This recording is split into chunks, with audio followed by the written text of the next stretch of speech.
ஸ்டாலின் அவர்களை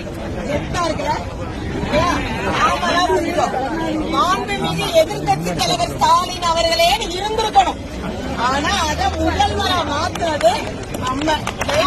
ஒருவேளை எதிர்கட்சி தலைவர் ஸ்டாலின் அவர்களாக இருந்திருந்தா இன்னைக்கு உங்களுக்கு 4 நாளுக்கு ஒருக்கா 40 அறிக்கை வந்திருக்கும். சிபிஎஸ்க்கு வந்திருக்கும், டிஏக்கு வந்திருக்கும், சரண்டருக்கு வந்திருக்கும், எல்லாத்துக்கும் ஒரு அறிக்கை வேற வந்திருக்கும். இது பத்தாதுன்னு உலக வங்கிய பூரா உலகத்துல விசாரணையை வச்சுட்டு வந்தாரு பாருங்க நம்ம நிதியமைச்சர். அவர் என்ன பண்ணிருப்பாருன்னா அவரை நம்ம டோட்டலா மிஸ் பண்ணிட்டோம். இவங்க எதிர்கட்சியில இருந்தாங்கன்னா அவர் உங்களை பார்த்து என்ன சொல்லிருப்பாரு தெரியுமா?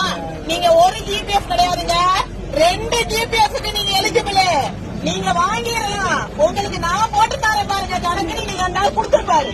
நாம அதை வாங்கிட்டு அந்த ஆளை கொண்டு போய் அரசவையில உட்கார வச்சுக்கணும்.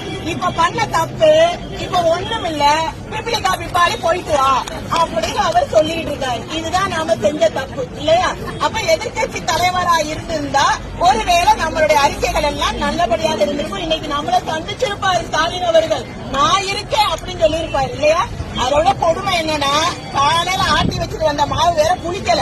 நான் என்ன செய்யறதுன்னு யோசிச்சுட்டு இருக்கும் போது சட்டி இறக்கவா இந்த சட்டின்னு யோசிச்சுட்டு இருக்க பட்சத்துல இது வேற கிடைக்கலையேன்னு இந்த போராட்டத்துக்கு வேற ஒரு பொம்பளை பிள்ளை எவ்வளவுதாயா சமாளிக்கிறது? நானும் தெரியாம ஸ்டாலின் அவர்களை மாண்புமிகு எதிர்கட்சி தலைவர் ஸ்டாலின் அவர்களே இருந்திருக்கணும்.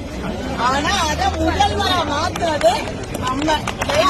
ஒருவேளை எதிர்கட்சி தலைவர் ஸ்டாலின் அவர்களாக இருந்திருந்தா இன்னைக்கு உங்களுக்கு 4 நாளுக்கு ஒருக்கா 40 அறிக்கை வந்திருக்கும். சிபிஎஸ்க்கு வந்திருக்கும், டிஏக்கு வந்திருக்கும், சரண்டருக்கு வந்திருக்கும், எல்லாத்துக்கும் ஒரு அறிக்கை வேற வந்திருக்கும். இது பத்தாதுன்னு உலக வங்கிய பூரா உலகத்துல விசாரணையை வச்சுட்டு வந்தாரு பாருங்க நம்ம நிதியமைச்சர். அவர் என்ன பண்ணிருப்பாருன்னா அவரை நம்ம டோட்டலா மிஸ் பண்ணிட்டோம். இவங்க எதிர்கட்சியில இருந்தாங்கன்னா அவர் உங்களை பார்த்து என்ன சொல்லிருப்பாரு தெரியுமா? நீங்க ஒரு ஜிபிஎஃப் கிடையாதுங்க, 2 ஜிபிஎஃப்க்கு நீங்க எலிஜிபிள், நீங்க வாங்கிடலாம், உங்களுக்கு நான் போட்டு தரேன் பாருங்க கணக்கு, நீங்க அந்த ஆள் கொடுத்துருப்பாரு. நாம அதை வாங்கிட்டு அந்த ஆளை கொண்டு போய் அரசவையில உட்கார வச்சுக்கணும். இப்ப பண்ண தப்பு இப்ப ஒண்ணும் இல்ல, பிபிலி காப்பி பாடி போயிட்டு வா அப்படின்னு அவர் சொல்லிட்டு இருக்காரு. இதுதான் நாம செஞ்ச தப்பு இல்லையா? அப்ப எதிர்கட்சி தலைவரா இருந்திருந்தா ஒருவேளை நம்மளுடைய அறிக்கைகள் எல்லாம் நல்லபடியாக இருந்திருக்கும். இன்னைக்கு நம்மள சந்திச்சிருப்பாரு ஸ்டாலின் அவர்கள், நான் இருக்கேன் அப்படின்னு சொல்லியிருப்பாரு இல்லையா? அதோட கொடுமை என்னன்னா காலையில ஆட்டி வச்சுட்டு வந்த மாவு வேற புளிக்கல. நான் என்ன செய்யறதுன்னு யோசிச்சுட்டு இருக்கும் போது சட்டி இறக்கவா இந்த சட்டின்னு யோசிச்சுட்டு இருக்க பட்சத்துல இது வேற கிடைக்கலையேன்னு இந்த போராட்டத்துக்கு வேற ஒரு பொம்பளை பிள்ளை எவ்வளவுதாயா சமாளிக்கிறது? நானும் தெரியாம